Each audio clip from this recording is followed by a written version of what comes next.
Hi, this is Arindam from the School of Chemical Sciences, NISER, Bhubaneswar, and very welcome to the third lecture on the hydrogen atom problem. Before we proceed, let me tell you why I have switched to this particular mode. That's because this particular pencil that I was using earlier is not working anymore. So I had to simply go back to this mode. I hope that after this COVID-19 lockdown is over, I'll get back my pencil and then I'll continue in my old way.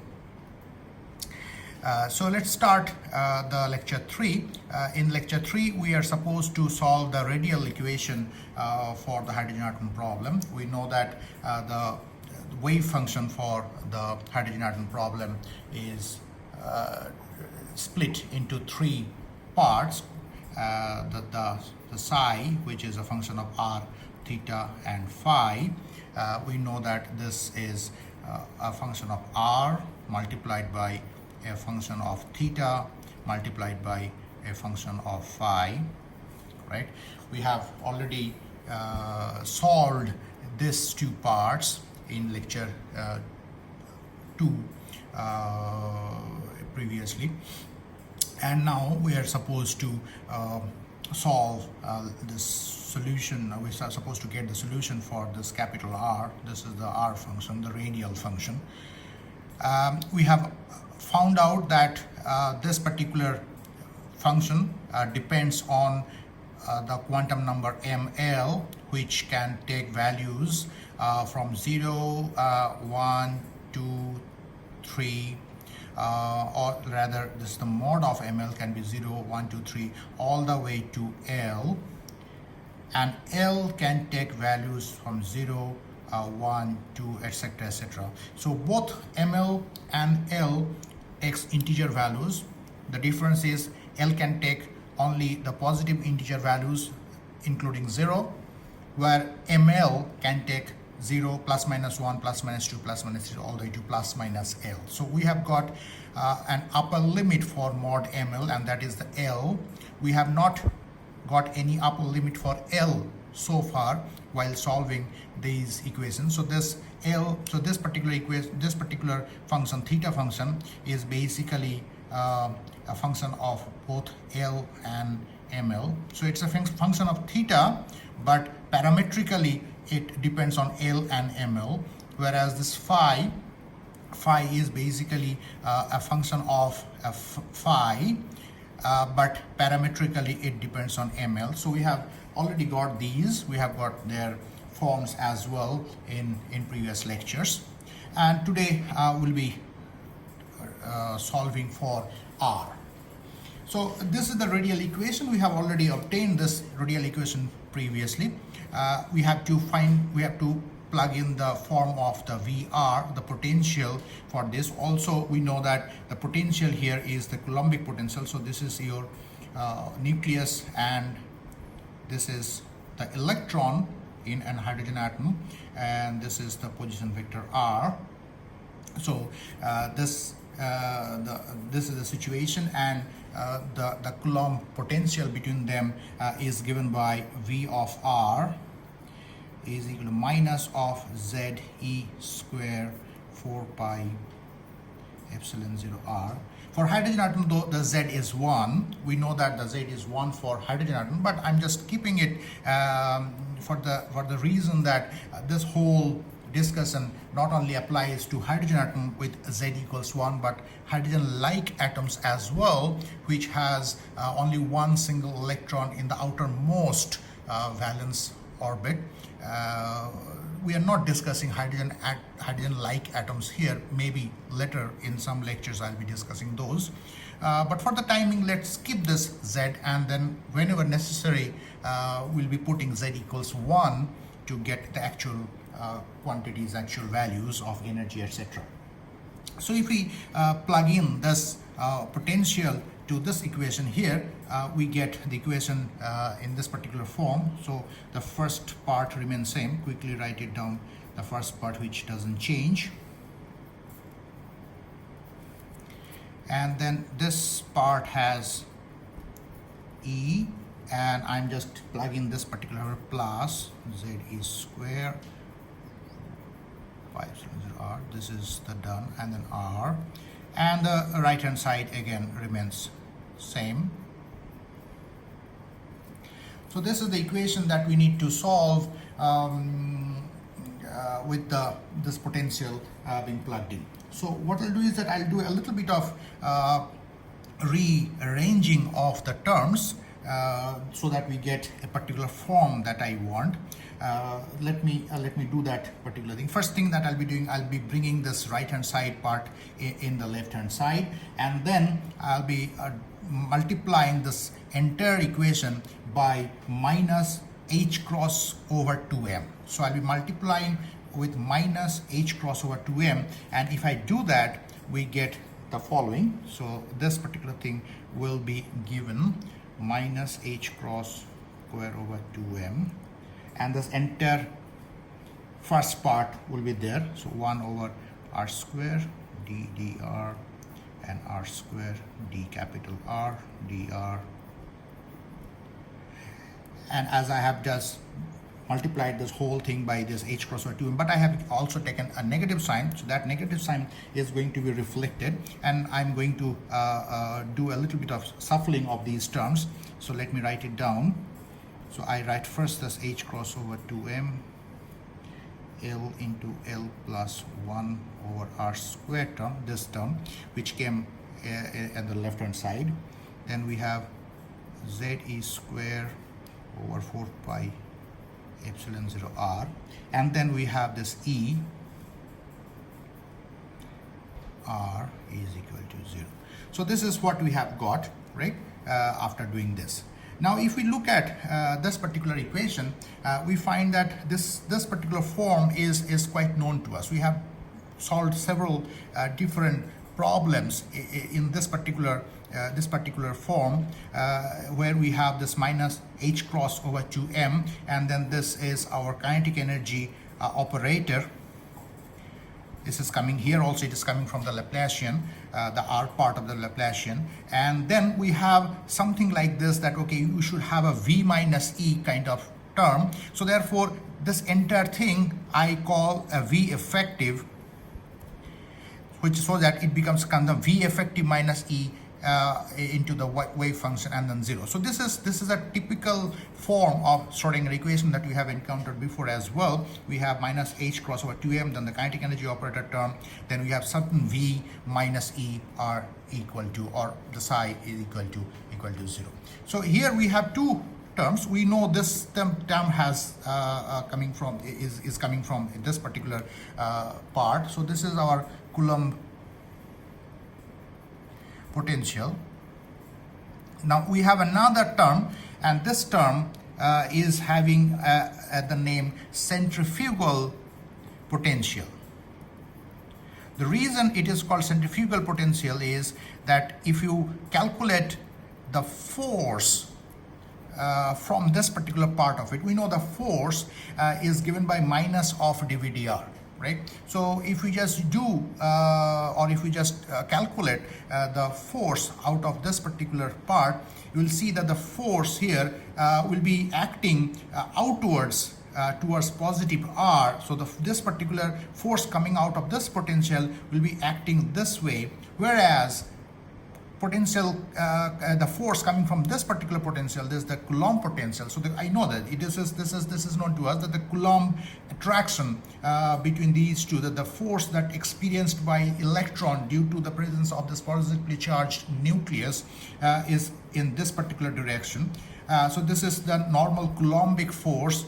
And as this particular, if you add for the timing, if we really assume that this electron is making a circular motion, which it is not, it cannot really say that the electron is actually moving in a defined circle.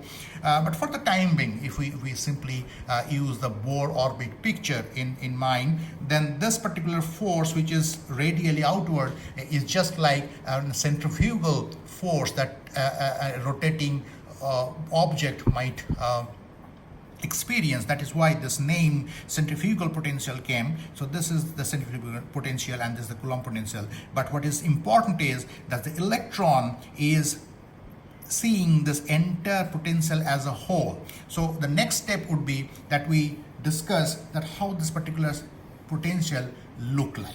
So let's draw this particular potential, and then we'll see how this particular potential is looking like, right? So let's write down this the V effective once again for you here. So B effective was is equal to, so let me see, it is H cross over 2m L into L square. So H cross over 2m L into L plus 1 by R square minus ZE square 4 pi epsilon 0 R. So this is our potential. Now let's draw it, right? So this the axis. Let me draw the axis by in red. So this is the axis that we have. So this is our R and this is energy axis. We have drawn this, right? So this part, which is the Coulombic part, which is having an 1 over R dependence with this negative sign, right? What happens is that it will start when R is plus infinity, right? It is the whole term is 1 over infinity 0. But then as R goes to 0 slowly, R goes to 0 slowly, this whole thing goes to negative infinity. So therefore this term is going to be something like this. It is just keep on going into the negative infinity, right? As R goes to 0 slowly, exactly at R equals 0, it will go to negative infinity. But here, this particular thing depends. This is fixed, but this particular term depends on the value of L. And we know that L can take value 0, 1, 2, etc., etc. So L equals 0 is this particular centrifugal force, centrifugal potential is not present at all. So L equals 0 is definitely only this much, which I've already drawn. L equals 1 and 2 and 3 will start giving different potential curves. So let me try to draw one of few of them. So this is 1 over R square. So this shape is not going to be like a smooth like this. It's going to be a slight steeper jump. So let me try to draw it.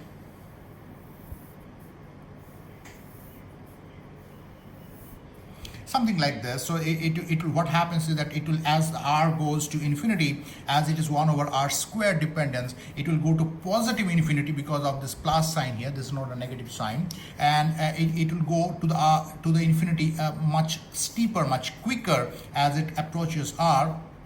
And then this particular drop, which is much smoother because of 1 over R negative. So this is R L equals 1, this is L equals 2, and L equals 3, etc. And then what happens is that the electron is seeing both of them. So what will happen, that this curve being 1 over R square will go quickly to 0 as R goes to higher and higher values. It will go quicker to 0. So when we are approaching from this side, the total potential V effective will first follow this Coulomb part, correct? This Coulomb part, and it will start going down a little bit because of this. It is following this one, and then at certain value of R, this rise due to 1 over R square will take over the drop due to 1 over R. And then we'll get a situation like this. So let me draw this in a slightly different color. So this is I'm trying to draw this potential, which is coming down, and it's going down. And then at some particular R, it will start moving up again. And then eventually it will go and merging with that particular L equals 1 curve. So if it is for L equals 2 and 3, this shape will still be intact, but the position of the curve might be slightly shifted towards this right side. Doesn't matter. So the important part is that now we have a situation that we have a potential of this particular form. Now electron is seeing this V effective. Right. Now there are two situations we'll be discussing. One is the situation where E, the energy of the electron, is positive, and another when E, the energy of the electron, is negative. So we see that this effective potential is slowly merging with zero as r goes to infinity. So this tail will never cross this particular x-axis, right? So any positive energy of this electron, no matter where it is, so any positive energy, let me draw this some level, some positive energy. So there is, suppose this is the some E positive energy, right? So this particular energy level will make the electron get free from the atom, because this potential, as this particular electron is going to be moving towards this larger r, that means it is going further and further and further away from the nucleus, the potential will not bind it, right? Because the energy will always going to be more than the potential, because potential is saturating to zero and this energy is already positive. So this electron is not bound in the right side, and this electron will go further and further and further away, and then it will be free from the atom. So we are not interested in this particular case, because in that particular case the electron is not going to be trapped inside this atom, and we will not have our hydrogen atom. So we are interested in a situation where we have a negative energy. So a negative energy simply means some energy which is like this, which has a clear boundary. So therefore this is one boundary, right? So this is one boundary, and then there's another boundary here where this E and V are crossing, fine? So beyond this particular region, if the electron tries to go to this particular region beyond this point, if it tries, then what happens is that the energy becomes lower than the potential, and therefore this is a classically forbidden zone starts. Whereas if the electron start going this side from this particular point, again the same problem happens. The energy becomes lower than the potential which is rising. So therefore this electron is now bound between certain values, certain range of r, and this is the situation that we are interested in. It simply means that it will simply have certain leverage of going back and forth from its position, but nonetheless neither it will go to R0, that means it will not bump on the nucleus, nor it is going to go towards R infinity, that means it will go free from the atom. So it is going to be bound, and it's going to be near the vicinity of this nucleus, and that is exactly what we want. So we want to solve our situation for this case. So this is the case where we get our atom with a bound nucleus. Bound electron, not nucleus, bound electron. So this is the case that we are going to discuss here. So the first thing that we'll be doing to do this is that we'll be replacing our E by a quantity, we call it minus an epsilon, where I say that epsilon can never be zero, because even if epsilon is zero, then E is zero, and we know that E is zero is not good enough. It will still make this electron free from the atom, and epsilon is always positive, right? If epsilon is always positive, that means E is always negative. So this is the situation that we'll be discussing. So based on this, let's now move forward, and the first step that we'll be doing that, let's write down one more time the equation that we get with this particular substitution. So the equation was 1 over r square d dr, and r squared d capital R dr, and then we had this 2m over h cross square. Instead of E, I'm just writing minus epsilon here, and the rest of the terms remain same.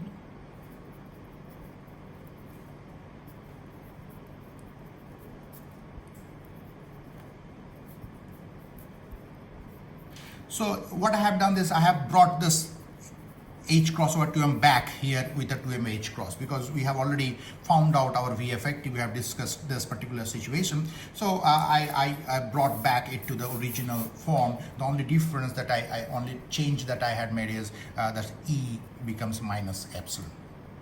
Now we'll be introducing a few new variables. So we'll be having a change of variables, which are important.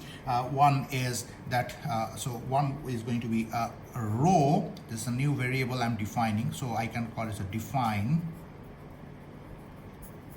rho, which is equal to 2 times beta times r, where beta is also another new variable. So beta is defined as 2 times m epsilon over h cross square. So this is beta square. So beta square is this particular 2m epsilon over h cross square. So we understand that here what we're getting, the beta is, although we are calling it a beta, but this particular quantity is kind of known to us. We have used. It's simple that we understand that this beta square h cross square is 2me.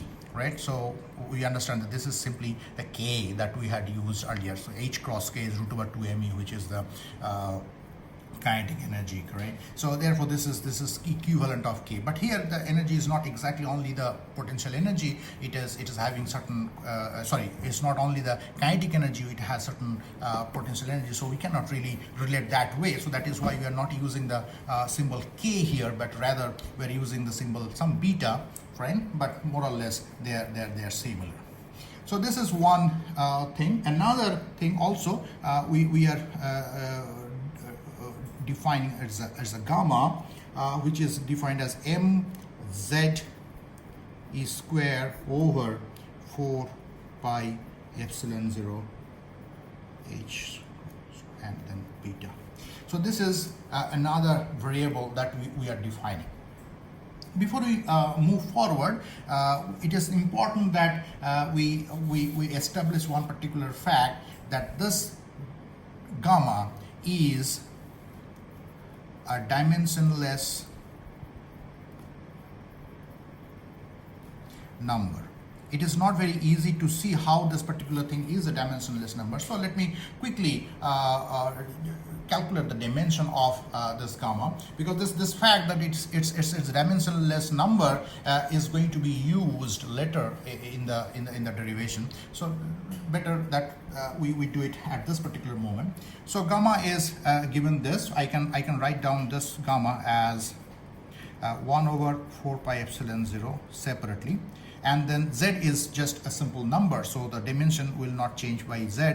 So I have m and then e square, and then I had h cross square, and then beta, and the beta I'm writing as 2m epsilon, and then an h cross over here. So because beta square is 2m epsilon over h cross square, so 1 over beta is just h cross over root over 2m epsilon, right? Again, the 2 doesn't really matter, but now let me introduce the different dimensions. So one is this 1 over 4 pi epsilon 0, that has a dimension of Newton meter square per coulomb square, and then we had a mass here which is a kg, and then e square is coulomb square. Well, eventually this coulomb square and this coulomb 1 over coulomb square will cancel, right? And then we had an h cross which is cancelling with this h cross, so we'll have only one h cross down, and that one h cross is a joule second. We know that h cross is joule second, and then it is a root over, and then we had 2, doesn't matter, is a 1 kg here coming from this mass, and the energy is another joule.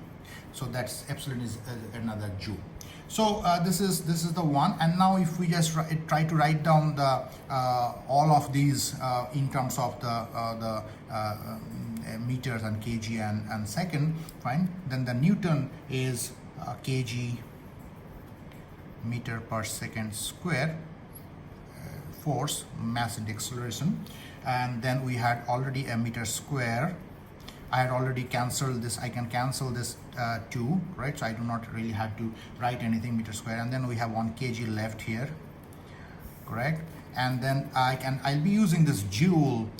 This joule is basically a kg a meter square per second square. So therefore I have a joule to the power 3 by 2 because of joule and joule to the power 2. So that is a kg to the power 3 by 2, and then meter cube and second minus cube. That is how this comes. Then we had another second left, so that is a 1 second here, and we have another root over kg here. So root over kg is here. So we see that this is a situation. We have a meter cube on the top and meter cube down, so therefore meter is out, meter cube is out. And then we had a second to the power minus 2 here, and we have similar situation here, so this is also out, correct? And then we had a kg square on top, and we have a kg half here and 3/2 here, so kg square on the down, so this is also out. So therefore this particular thing is dimensionless. So this is important because we'll be using this particular fact that gamma is a dimensionless number. We do not know what number it is going to be. It might be anything, but nonetheless it's just going to be a simple number, and that is important.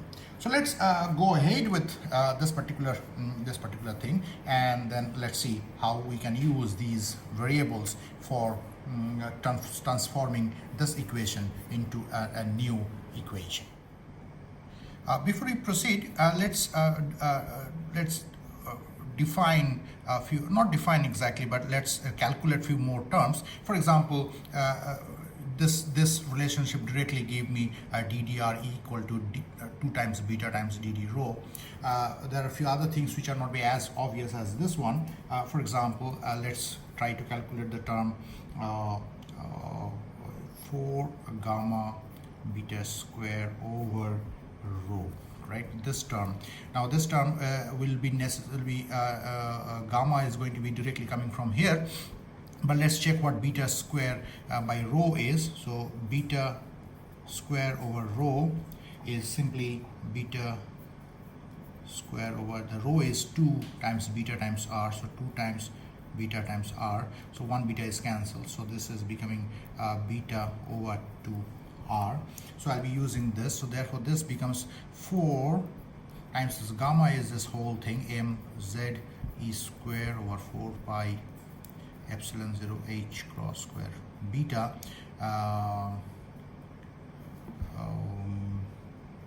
and then we had beta square over rho, which is beta over 2r, so this is beta over 2r, this particular thing, and then this beta is also now cancels each other, fine. And then if we just do a little bit of rearrangement of these terms, we finally get that this term is giving me a 2m over h cross square multiplied by z e square 4 pi epsilon 0 r.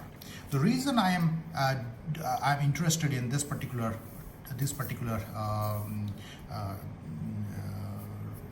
terms, that in the equation, if you look at, let's bring the equation for the time being, we had this 2m but h cross square into z e square by 4 pi epsilon 0 r. So if you just look at this term we have got, and this term now can be replaced, the second term now can be replaced by this whole thing, which is in terms of gamma and beta and rho, which you have just defined.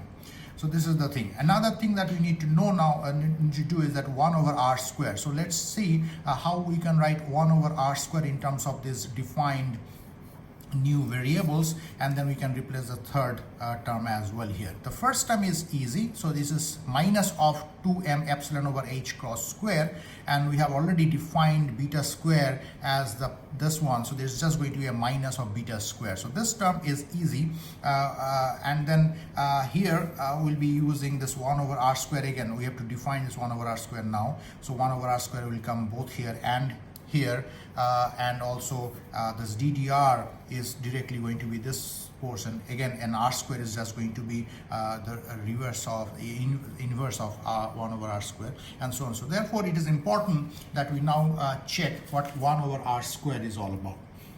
So if you look at this particular quantity, there's a 4 beta square over rho square, this particular one, and now we know that rho square means 4 beta square r square, so I can write down 4 beta square on top, and then rho square is 4 beta square r square, so 4 beta square cancels out, and therefore this is 1 over r square. So we have got our 1 over r square, which is important, and now we can simply replace 1 over r square here 1 over r square here, and then r square is just going to be the inverse of it, rho square over 4 beta square, and everything we can, the entire equation now we can write in terms of this rho and the beta and the gamma, and that is exactly what we are going to do. So let's do that. What we are getting is that let me bring this particular part, this equation, right? So I hope you can see this equation. This equation. So this equation. I'll do it later. So let me write it down first. So so this is a 4 beta square over rho square. That is actually the 1 over r square. Here 1 over r square. Then we have a ddr, which is 2 beta dd rho. So it is 2 beta dd rho. Then we have an r square, which is just the inverse of this. So this is rho square now over 4 beta square, that is r square. Again we have a dd rho, so ddr, so this is 2 beta dd rho, and then it is on r. So this is the first term is done. The second term starts with a minus beta square as explained, minus beta square, and then this is going to be 4 beta square gamma over rho. This term came here, and then minus of L into L plus 1, this will remain as it is, and 1 over r square is 4 beta square over rho square, and that is 4 beta square over rho square. So this equation we have now transformed in terms of this newly defined variables, and then what you do is that first thing that we will do is that we'll divide this entire equation. So this divide by 4 beta square.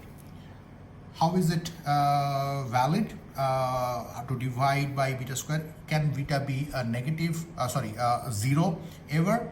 No. Why? Because beta square is defined as 2m epsilon h cross square, where we have taken that epsilon is non-zero, right? Epsilon is always positive and it cannot take the value 0. So epsilon non-zero means beta square also non-zero. So therefore we are absolutely allowed to divide this entire equation by 4 beta square. If we do that, then this 4 beta square will be out from here, and it will be out from here as well. It will be out from here as well. So all these terms will be free from 4 beta square.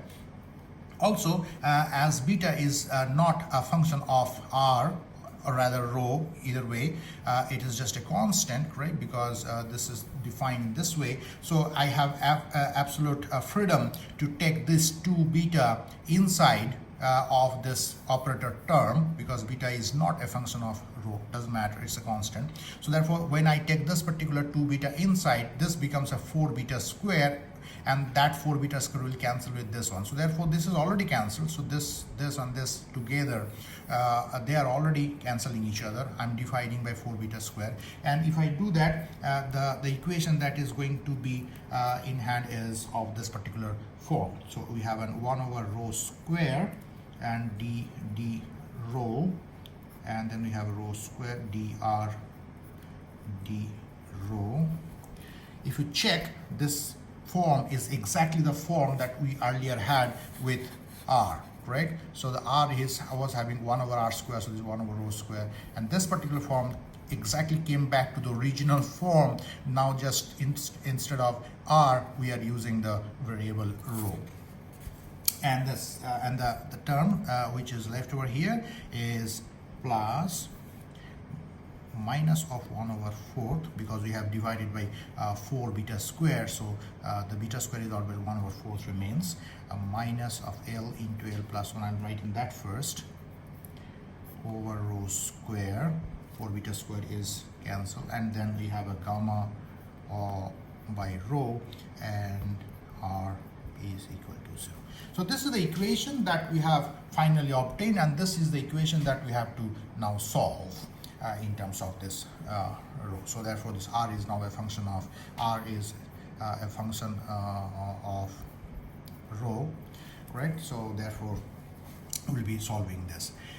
What's going to be the strategy of solving this equation? First, we need to check the asymptotic form. What does it mean? It means that when r tends to plus infinity, right?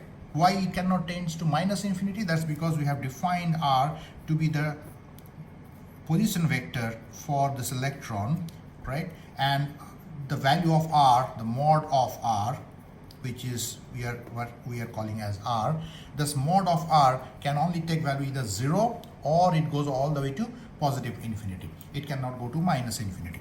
So the thing is that when r tends to plus infinity, the wave function r should slowly tends to 0. This is important, because if this particular thing doesn't happen that way, if we get r non-zero even when small r extends to plus infinity, the total probability of finding this electron can never be a finite quantity. When we'll be taking the mod square of the wave function and then we'll try to integrate over the entire range of r, which is from 0 to all the way to plus infinity, if this wave function doesn't slowly goes to 0, this probability interpretation will fail, correct? It will not be square integrable, and therefore it is not going to be quantum mechanically acceptable solution. So this is important. So in order to achieve this, we need to find a way, or we need to find a particular form of the wave function that will bring the total wave function down slowly to 0, and that is the asymptotic part, asymptotic form. This is the same thing we have done also for the simple harmonic oscillator case, but there the difference was, so if you remember, the simple harmonic oscillator or potential was something like this, right? And q was our variable, and we had to make an effort that when the variable q goes either to plus infinity or minus infinity, the wave function should slowly or smoothly goes to 0. So we use a particular form like minus q square over 2. The reason q square we use just because q goes to plus or minus infinity, in both situations it should bring the wave function to 0. So if you remember, we had our ground state looking like this. It was going to slowly going to 0 as q goes to plus infinity, fine. And this was our asymptotic form for the simple harmonic oscillator, which has the potential of this particular form. But now the potential is not of this form. We have situation that r can only be going to plus infinity and not minus infinity. So therefore the asymptotic form that A stands for asymptotic, the asymptotic form we are going to be using is of the form it were minus rho over 2, not rho square, because we do not need it in both sides, right? So this is the asymptotic form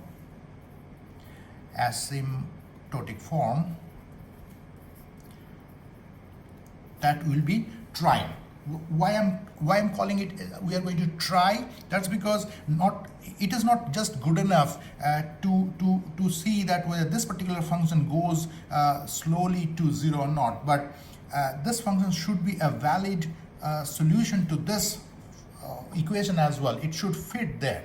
So we need to check that whether this particular solution is going to be fitting to this particular equation or not. So we'll be doing that check next, and then we'll see whether this is a correct asymptotic form or not. One thing is obvious, that the terms that we have here, let me so this term, this r over r rho square and r over rho, these two terms are no-brainer. They will definitely go to 0. That's because if you have an r over rho square term, for example, r over rho square, right, and then we have taken already the r to be ra, correct? This is e to the minus rho over 2, and then it is rho square.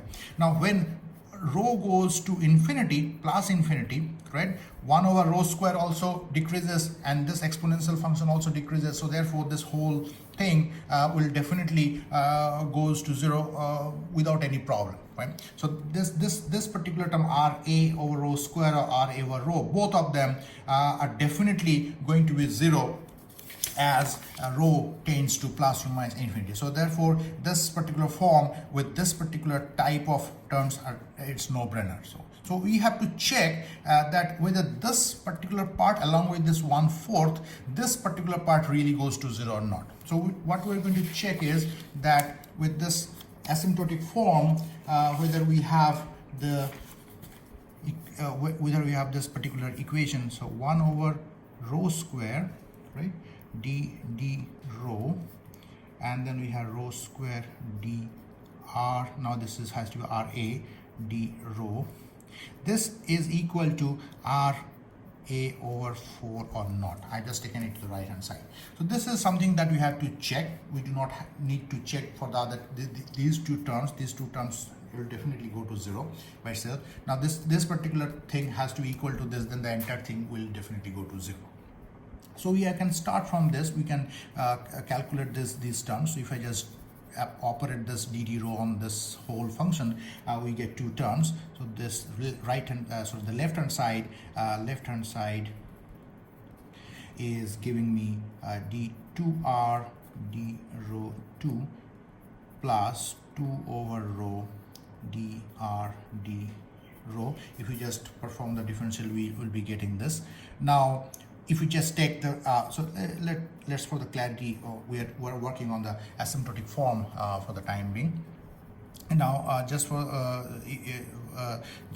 if we just plug in this particular form for RA and we do a double derivative over here, what we get is that we get minus half down and then another minus half down, so that 1/4 down with this function intact. So this is going to be R over 4, RA over 4, and then this is going to be 2 over rho, right, with a negative sign. Okay, so let's because of this minus half will going to come with a single derivative, so let's correct this to a negative sign. So this is going to be a negative sign, and then this is going to be R A over 2.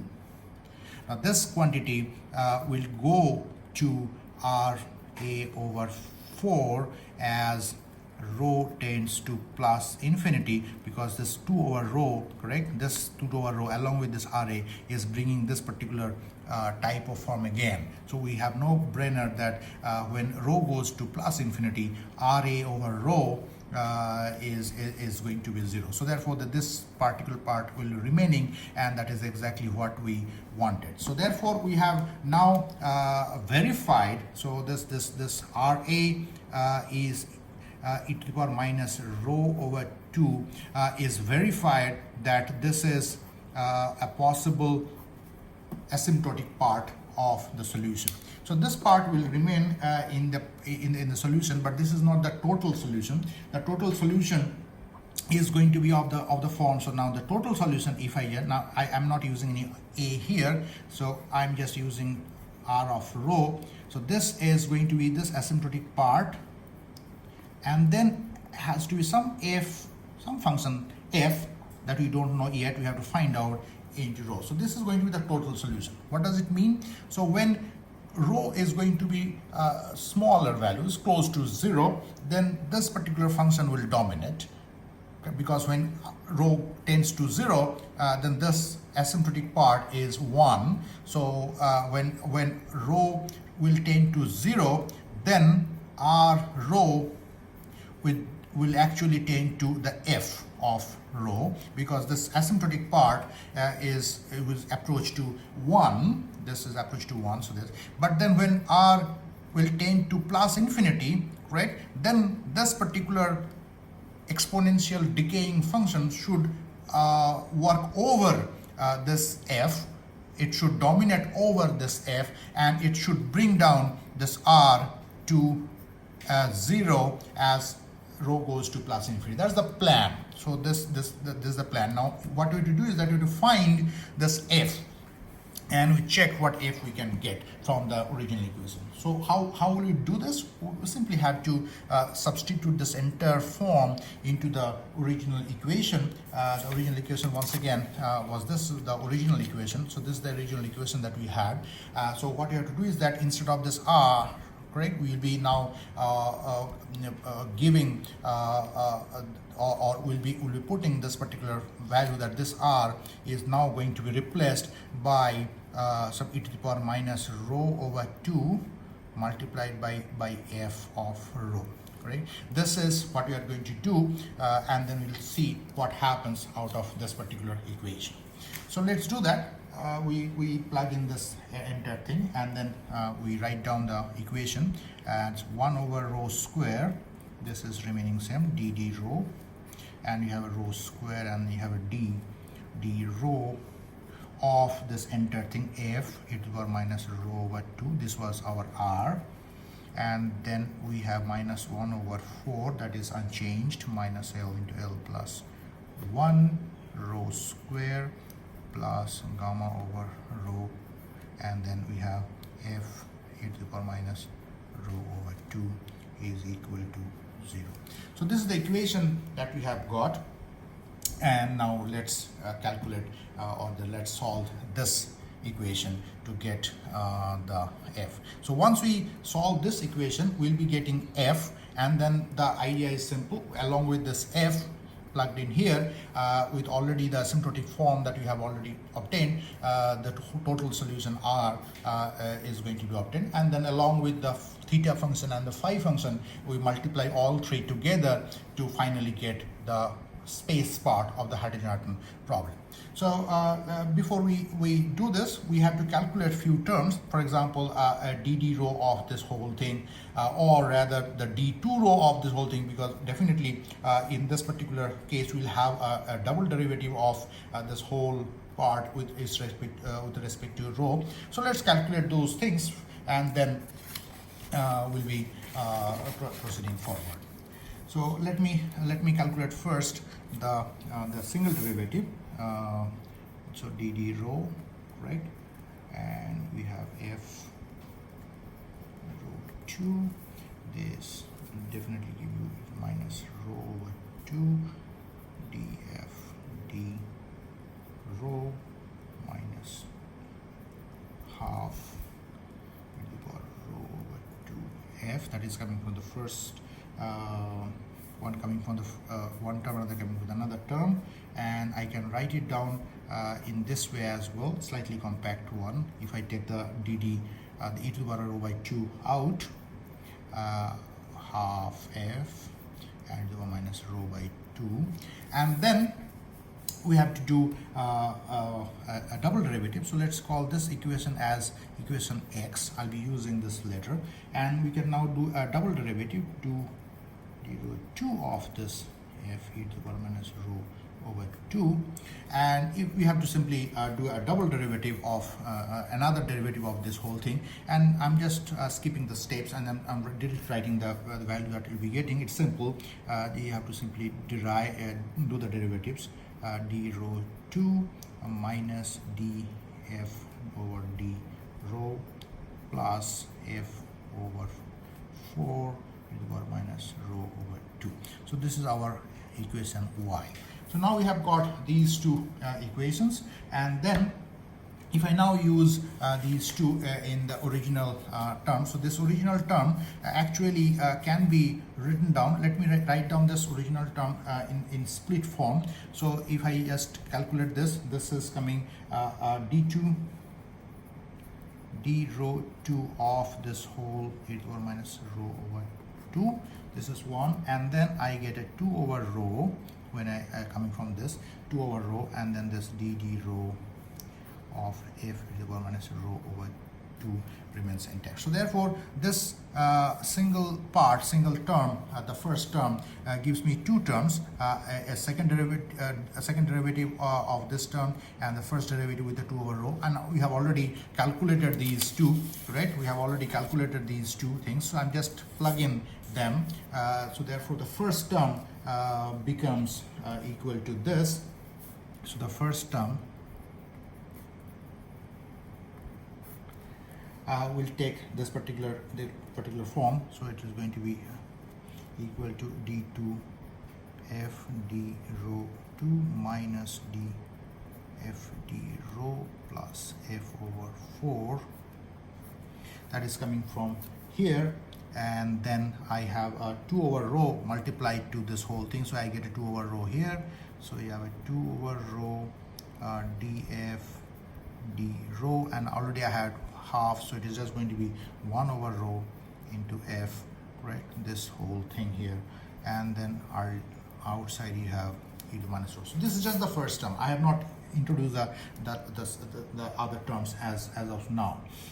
Then the second thing that I'll be doing is that now we can check if we have multiple terms, similar terms or not. I have it. So I have a df d rho here and as well as here. I have an f here as well as here. So I can combine them, and then I can write down one more time. So d2f, this is only one single term of d2 f d rho 2 plus a 2 over rho minus 1, and then it will be some df d rho 2 over rho minus 1, correct, and then we have a 1/4 coming from here, a minus 1 over rho coming from here with f, and this whole thing is e to the power minus rho over 2. So this is the first term done. Now if we simply insert this first term into the main equation, and then also we do a little bit of, so if we do this whole thing in the main equation, we see that we'll get several of these situations, like we'll have an f over a rho, an f over rho square, etc., and a f over 1/4 is also coming. So all together, if we just take the situations along with these things, the final equation that comes is the final equation with all the terms, and that final equation is d2f d rho 2 plus 2 over rho minus 1 df d rho, and this term is going to be modified coming from the other terms, minus gamma minus 1 over rho minus L into L plus 1 over rho square, and this is entirely f, and this is 0. So this is the final equation involving f, right? And here what we have done is that we have dropped this particular term. Well, to be technically correct, we should have this whole thing multiplied by some e to the power rho over 2, correct? This is the actual equation. Everywhere this rho over 2 is there, but this, we know that this particular factor e to the minus rho by 2, this is 0 only if rho tends to plus infinity. When rho is very large, then only it goes slowly to 0. In general, for any value of rho, this term is not 0. So therefore, this if this entire left hand side has to be equated to 0, there is no other way but to have this term, which is inside this bracket, to be equal to 0. So this is exactly what I wrote first, but then I thought that maybe you'll get confused that why this e to the minus rho over 2 is dropped. The reason is that we have now find that this thing inside the bracket is equal to 0, and that is going to give us the solution for this f that we are looking for. So we have to solve this particular equation. And this particular equation is not a simple equation, because this is definitely an homogeneous equation because of the 0 on the right hand side. However, the coefficients are not constant coefficients. So we have coefficients 2 over rho here, which is a function of rho. We have 1 over rho here, 1 over rho square here. So therefore, this particular thing is not particular. It's not simple equation to solve. That's what I mean. So the method that we'll be using to solve this is a method for the series solution, right? This is also another method which is very common for this kind of thing. So series solution, where we'll be assuming that this f is written in terms of an infinite series. But however, let's if rho. So however, we cannot simply use this as a simple series like k equals 0 to infinity a k and then rho to the power k. This is the form that we had used earlier for our simple harmonic oscillators. We cannot use it now. That's because rho equals this is a series that is expanded about rho equals 0. We know that, but that is not possible to do here because we know that if rho equals 0 we put then this particular term and this one and this one all these terms are going to be infinite. So this rho equals 0 is a singular point in this particular case, and then that is why we have to use a method which is also a known method. It's called the Frobenius method. Okay, so we have to use this particular thing. So a Frobenius method. So we'll be using a Frobenius.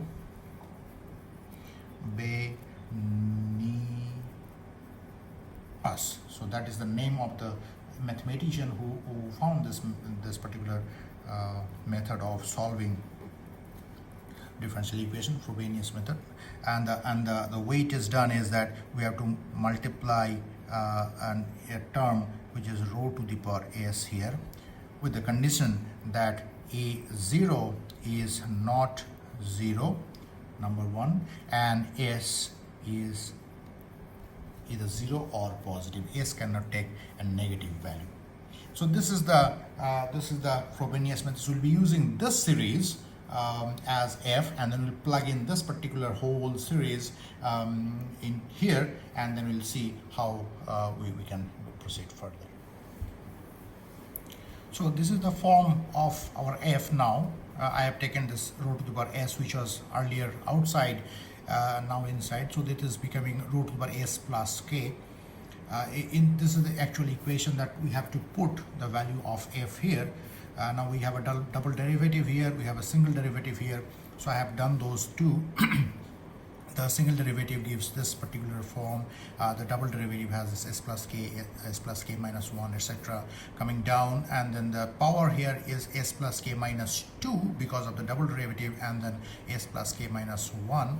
So if you now check where from this s plus k minus 2 power can come, one is definitely coming from here. We have seen this, the double derivative gives the root over s plus k minus 2. Then this single derivative is s plus k minus 1, but then when we multiply this 1 over rho here, 2 over rho here, then this combination will give another term like s plus k minus 2, this.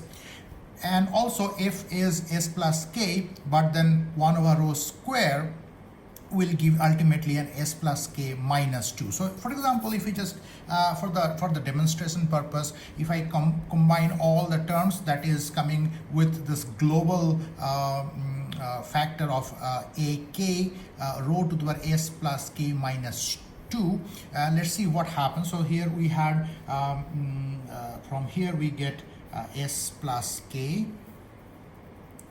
and s plus k minus 1 from here. Then from here it will be getting 2 times s plus k, so plus 2 times s plus k, and minus from here it is going to be l into l plus 1, the rho square, so l into l plus 1, and this entire thing is going to be with ak rho to the power s plus k minus 2. Now we can simply combine these terms, and ultimately this will be is s plus k multiplied by s plus k minus 1. It remains as it is.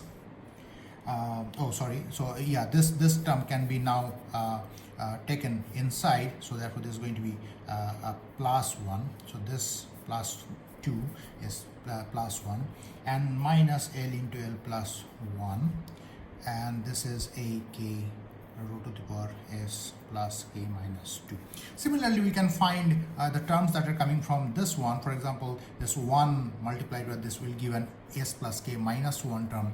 Also, this 1 over rho will give an s plus k minus 1 term. So if we just have all these terms taken together, we get a situation like this. So we get an k goes to infinity, and we get this term first. I'll write down this term, s plus k and s plus k plus 1 minus L into L plus 1, and that is a k rho to the power s plus k minus 2. And then the other term is going to be something like this. It can be easily done. It is easier to find out that this term is going to be ak and rho to the power s plus k minus 1 this time, and the whole thing is equal to 0. So the next step that we'll be doing, so this is the same equation, this one, but now in terms of this assumed form, the infinite series form of f. So this equation is equivalent to this equation with this particular assumption. This one is having two different powers of rho. One is s plus k minus 2 and another is s plus k minus 1. To have a single power, a general single power, what we are going to do next is that we'll be writing the first term here for a k equals 0 term. So if you have a k equals 0, then we have an s minus 2 term, like a0 and s minus 2 term, and k equals 0 gives here an a0 s minus 1 term. So that is the k equals 0 term, giving rho to the power s minus 2 here and rho to the power s minus 1 here. But then k equals 1 here gives here s plus 1 minus 2, that means s minus 1. So a k equals 0 term is giving the power s minus 1 here, and k equals 1 term is giving the power s minus. So this is as one index difference I'm getting, and to solve this, to tackle the situation, what generally is done, that I'll be writing the k equals 0 term separately, and therefore this will be giving the first is s, so k equals 0, so s multiplied by s plus 1, that is coming from here, minus L into L plus 1, right? This whole thing is done. Then k equals 0, so it is a0, and rho to the power s minus 2, that is the term that is k equals 0. But then the rest of it, so this part starting from k equals 1 and this part starting from k equals 0, they are giving me the same power. So I can combine this entire thing into a single infinite series using a different index this time, so that there is no confusion. And I'm writing it in this way. Let me write it down first. So s plus j plus 1, s plus j plus 2 minus L into L plus 1, this, and this is aj plus 1, minus s plus j plus 1 minus gamma, and aj, this is done, and then the global power is s plus j minus 1, this is equal to 0. Now we can clearly see that j equals 0 will give, the way it has been written is written in a slightly different way than what it was. The whole idea is that now the j equals 0 will give the term which earlier was coming for a k equals 1. The k equals 0 term is already written here. So that's fine. So the next term should be k equals 1 term from here, and that is going to be from j equals 0. Let's check. So k equals 1 should give s plus 1 and s plus 2 from here. K equals 1, s plus 1 and s plus 2. And j equals 0 will again give s plus 1 and s plus 2. Minus L into L plus 1. So therefore, and then a1, obviously when k equals 1, it is a1. So therefore, this j equals 0 term is k equals 1 term, and this j equals 1 is simply the same term as this one. So this, I have not changed anything here.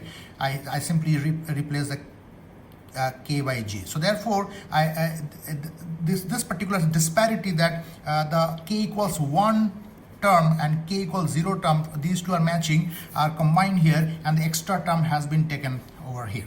So this is the situation we have got.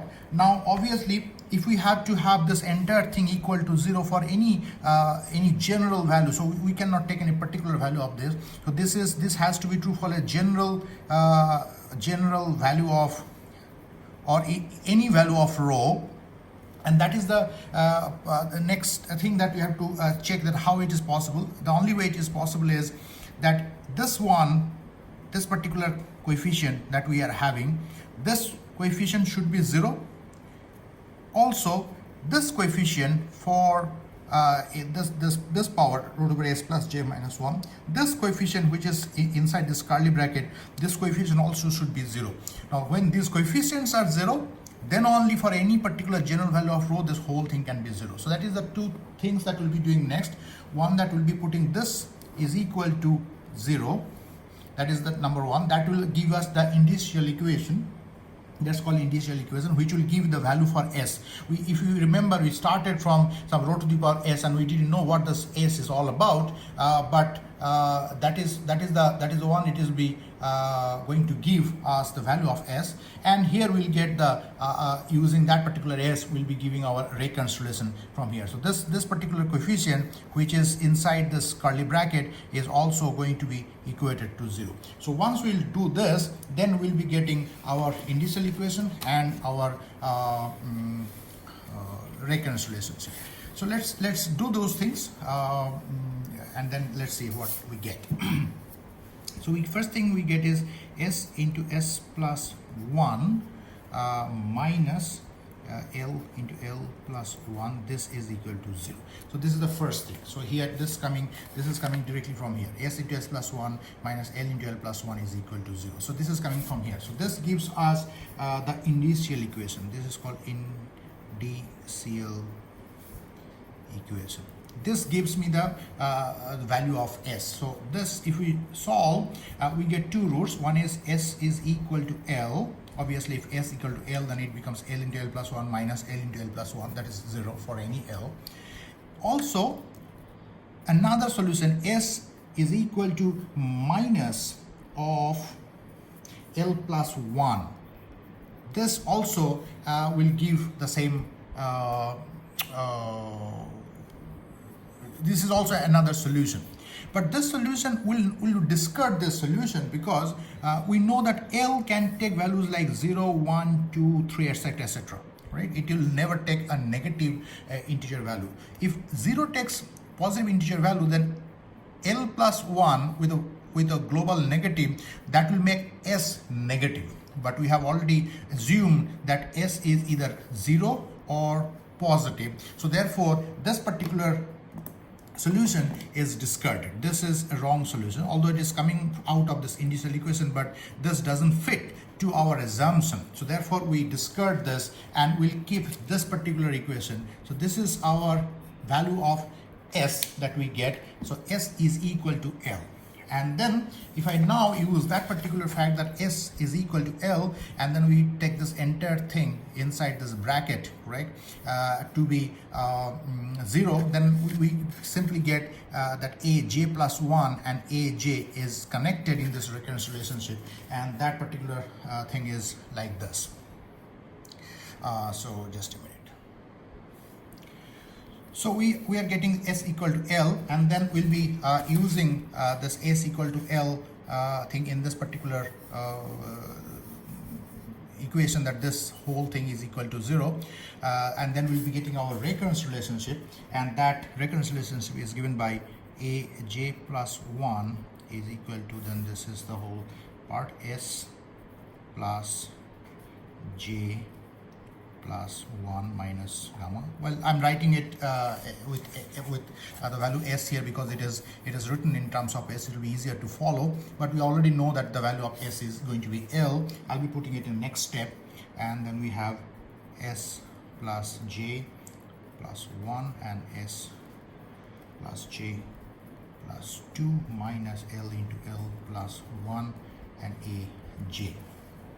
So this is our recurrence relation, and we know that L equals S equals L. With this particular form, I get this whole thing becoming a j plus 1 is now given by j plus L plus 1 minus gamma, and then it becomes j plus L plus 1 here, and j plus L plus 2 here, and then L into L plus 1 was already there, and this is AJ. So this is the recurrence relations, that is relating AJ to AJ plus 1. Now the question is, this is slightly different recurrence relation that we have got from what we obtained for the simple harmonic oscillators. There AJ was connected to AJ plus 2, and that is why we had an even series and an odd series. But here we have only one single series that is going, that a 0 will give to 1 and 1 will give to 2, and so on and so forth. So you have a one single infinite series going on. But now the thing is that we need to check how this particular series is going to behave for a large number of terms. What's the reason? The reason is the following. So we have assumed that our rho, that is not rho, our function r of rho is e to the power minus rho by 2 multiplied by f, and then I have just found that this f is an infinite series which has this particular recurrence relationship. Now, this particular series, when we have really infinite number of terms, we need to check that what is its functional behavior would be like too, whether this particular functional behavior of this infinite series is acceptable quantum mechanically or not. In order to do that, we need to check that if we really have infinite number of terms in this particular infinite series, how the behavior is going to be. For doing that, let's check another function which is similar to this function is going to be. So that function is e to the power rho. So if I have e to the power rho, which is equal to m go say 0 to infinity, and then it is rho to the power m, and then m factorial. In this particular series also, if we try to find out the relation, the ratio between the m plus 1 to am, correct? If I just do this, so this is particularly, so I do m over am plus 1. So if we do this particular thing, then what we get is or maybe we can think this way. So it is to make it same. Let's not do this. Let's do am plus 1 over am, and that is going to be the am is 1 over m plus 1 factorial divided 1 over m factorial, and it simply means it is going to be m factorial by m plus 1 factorial, and that is equal to 1 over m plus 1, and this particular thing is equal to 1 over m for large m. So when the m is very large, I can ignore this 1, and if I ignore this 1, then it has become 1 over m. So this particular series behaves in this particular way, that the consecutive coefficients and their ratio gives a fraction 1 over m for large m. Now let's check what happens to our thing. So if I just now take a j very high, we know that L is a number 0, 1, 2, 3, which is a small number. 1 is 1, and gamma, now we are using the fact that gamma is also a dimensionless number, and soon we'll be seeing that this number is also not a very large number. So what happens is that when the j is really large at the index, then we can keep j, and then we can ignore L and 1 and gamma, everything. So this becomes simple j on the numerator. Here what happens, this is another j, L and 1 are ignored, L and 2 ignored here, so it has become j square. This entire L into L minus 1 is ignored, so it just becomes j over j square, that means 1 over j. So therefore, in our situation also, we get aj plus 1 by aj is going to be equal to 1 over j for large j. It simply means that large j means what?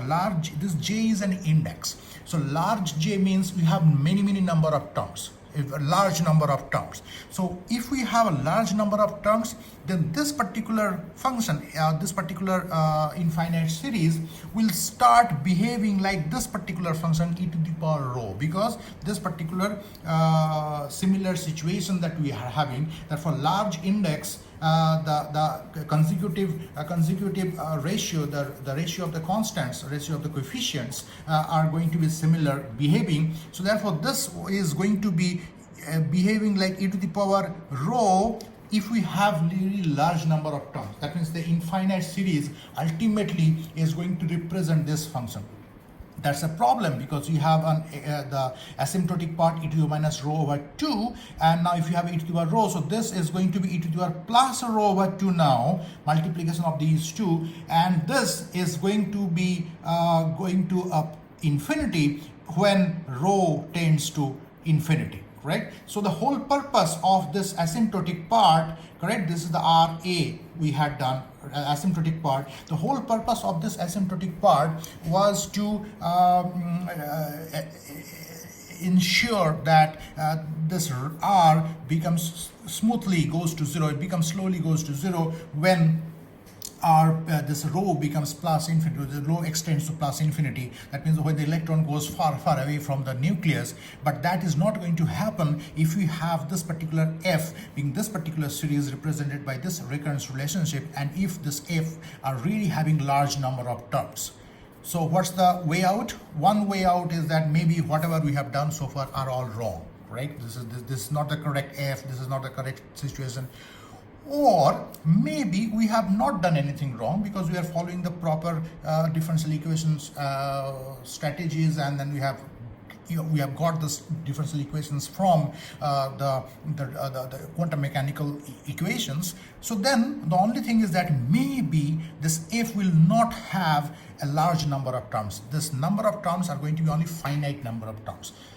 This particular series will behave like e to the power rho only if it has large number of terms, right? But not if we had only finite number of terms. Now the question is that what will make this particular series get truncated only after a few terms? So let's check this recurrence relationship again. That will give us the answer. We have this particular thing. So J is an index which will take the values like 0, 1, 2, 3, etc. L is something that also takes values like 0, 1, 2, 3, etc. Only integer values. So J and L both takes integer values. One is integer already. So now if gamma, which we have found out so far is just a dimensionless number, is restricted to having only integer values, then whenever the value of gamma will match to this combined value of j plus l plus 1, this whole factor is going to be 0 for that particular then in that case what happens is that this series will stop. Just like the simple harmonic oscillator, we use this particular factor, that particular thing is there. So therefore what we get, that we should have our gamma restricted, gamma is restricted to integer values only. Well, it is not that we are restricting gamma to be having integer values to save our theory or to get the solution of hydrogen atom problem at any cost. No, not like that. What we are trying to say is that this particular problem of this F taking this particular exponential form, having a large number of terms, will be not there if somehow this is not having large number of terms. So maybe nature has tuned it such that gamma can only take integer values. If gamma takes only integer values, then well, we will not have this particular series going to the infinity. At some point of time, j plus l plus 1 is going to be equal to the gamma. Suppose gamma is suppose you can take a simple example. Suppose gamma is equal to say 10, correct? And I know that L suppose is equal to 2, for example. I know that L is 2, taking that value, and gamma is 10. So in that case, we have this minus 10 here is already having 2, correct? So 2 plus 2 is 3. Therefore, when j will be 7, then it will be 7 plus 2 plus 1, 10, minus 10, 0. So therefore, j7, when j will be 7 here, A8 is going to be 0. Because the moment I put gamma equals 10, j equals 7, L equals 2, then it just becomes 10 minus 10. So that means in that particular situation, if gamma is 10, then the series will stop at A7, because A8 onwards it's going to be 0. So if A8 is 0, then A9 is 0, then A10 is 0, and so on and so forth. So this whole thing will stop at A7. That means it is the maximum power that we'll be getting is basically j equals 7, right? With L, so with the, well, this should be the situation that we should have a fact that S is equal to L, correct? So therefore L is 2. So the powers will be calculated properly. That's not an issue. But ultimately the idea is that it will be not an infinite series. So now let's see what's the implication of this particular thing. So we have found out that gamma is supposed to be only an integer. So I call that an n. Now the question is what value of n is or what set of values of what is allowed. For that we can go back to this expression. This numerator is j plus L plus 1 minus gamma. Let me write it down that here. So the idea is that j plus L plus 1 minus n, because gamma is n. Now this quantity will be 0 to stop. This quantity has to be 0 to stop the series, correct?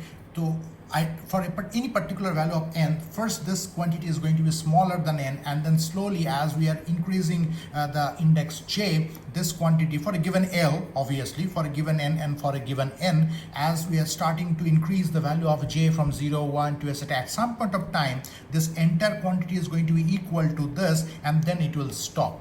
So this particular quantity has to be always either lower or equal to n.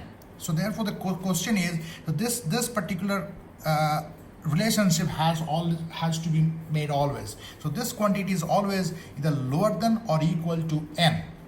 Now the minimum value of j is 0. So in that case we get that this has to be for a given value of L. So this L plus 1 has to be less than or equal to n.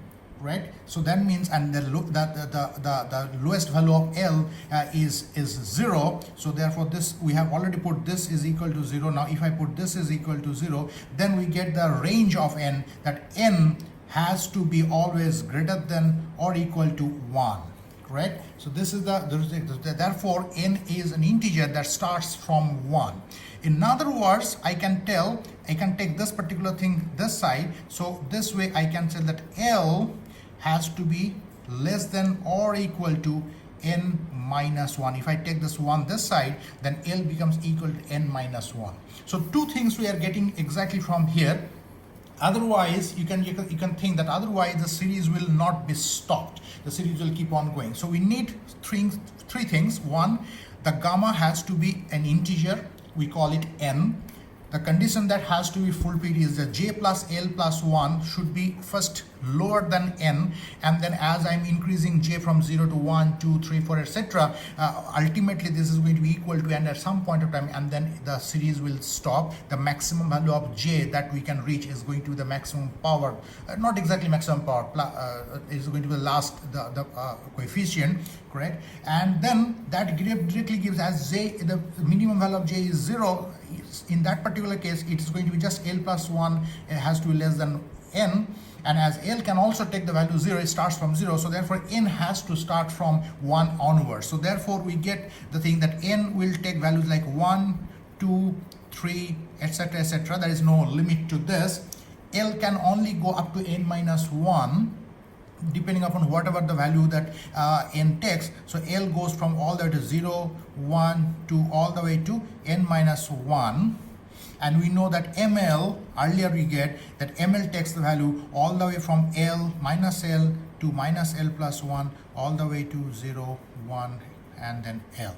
So therefore we got all three different quantum numbers and their relationship, that we get n goes from 1 all the way to some infinite. So this is really, we do not have any restriction on n. Earlier we didn't have any restriction on L, but now we have gotten restriction that L has to be less than n minus 1, or not less than, but it has to less than n. So the maximum number it can reach is n minus 1, and ML will go from minus L to plus L with a step of 1 because of the integer character of ML that we have earlier found out.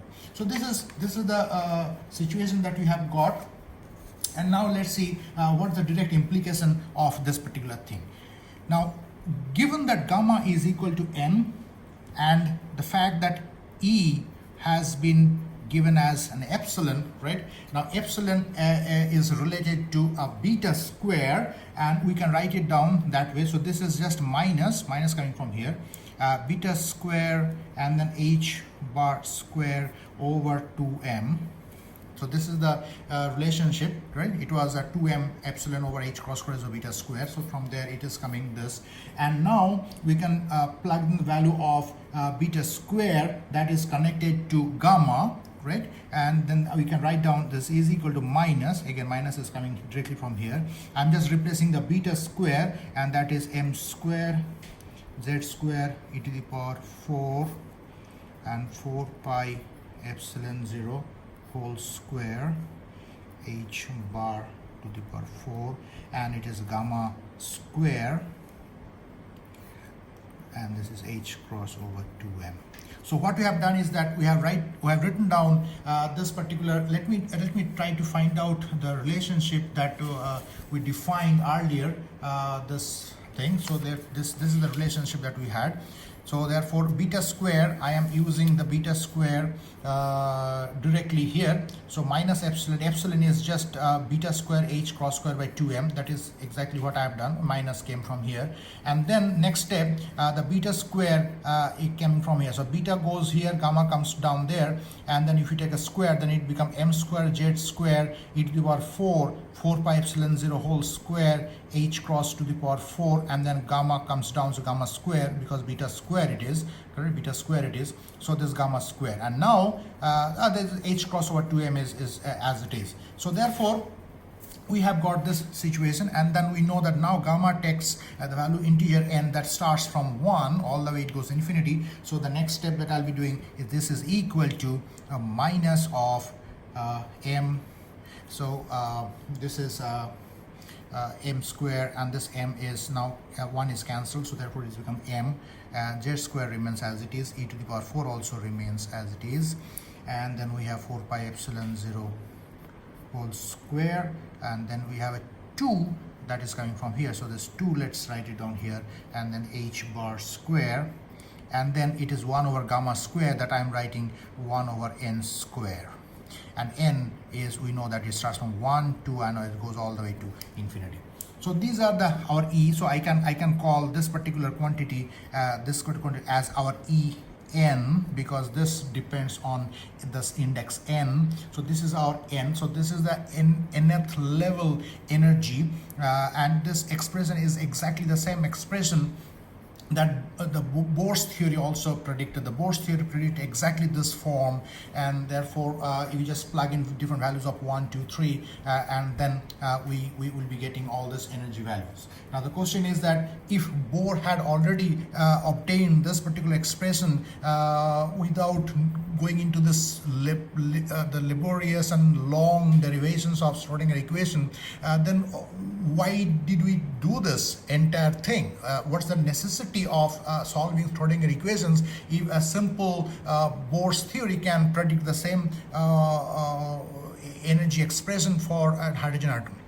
The good thing is that not only we have got the expression of the energy now, we also have got the expression for this R, the expression for the theta, and then expression for this phi. And therefore we have got now the space part of the hydrogen atom. The wave functions were not obtained from the Bohr's theory, and that's the beauty of the Schrodinger's method. Is now we have got this wave function. So now what we'll do is that we'll go to the lecture 4. So I'm stopping my lecture 3 here with this expression of energy.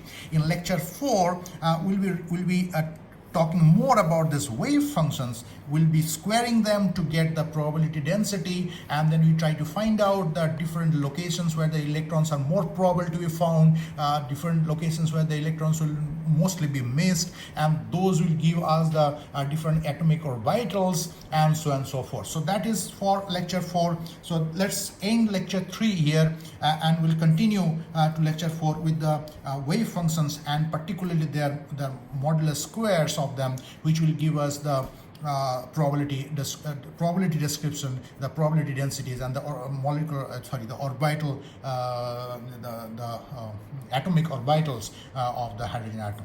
Okay, so that's end of lecture 3 then, and I'll see you on lecture 4. Bye bye.